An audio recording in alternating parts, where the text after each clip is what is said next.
Good day, everyone.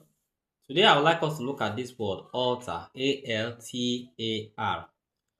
When I was much younger and then still ignorant of the scriptures, whenever we gather in the church building, all right, there's always a place that it is reserved for the pastors, the evangelists, the prophets, and the church officers to sit, especially in their special robe, all right. That place is confirmed to be a holy place or a sacred place, and even children were not allowed into that environment, or church members are not allowed except the church officials, and they call that place the altar. Now, in the Old Testament times, altars are significant structures. Now, these altars are used for sacrifices and offering to God. They represent a place of atonement and communion with God. In the book of Exodus, chapter 20, verse 24, or if you read a lot of Old Testament book, you will see all these things there. However, with the coming of Jesus Christ, the need for a physical altar for sacrifices was fulfilled. Jesus Christ became the ultimate sacrifice for sin. If you study the book of Hebrews chapter 10, Jesus became the ultimate sacrifice for sin. The New Testament emphasizes that worship is no longer confirmed to a physical place. No, or worship is no longer confirmed to a physical structure or a physical location.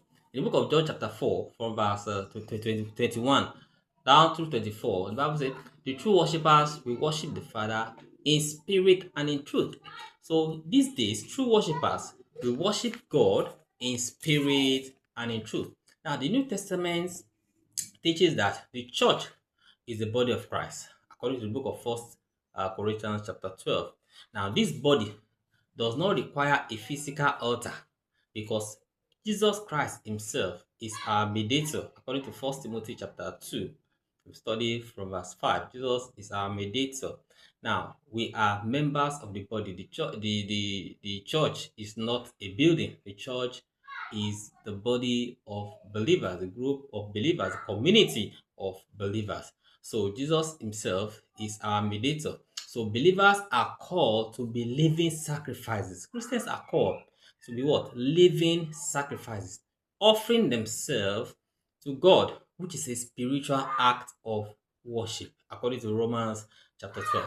Now, while the Old Testament emphasizes a physical altar, the New Testament encourages fellowship, encourages a community and fellowship among believers.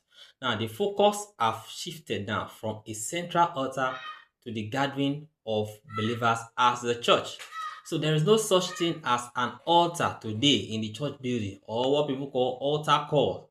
So all these are foreign to the scriptures, are foreign to the New Testament scriptures. A lot of people call it, oh, come for altar call, come for this is altar, the pastor is in the altar. There's no such thing as like that in the scriptures. So today, let us engage in worship that is heartfelt and grounded in the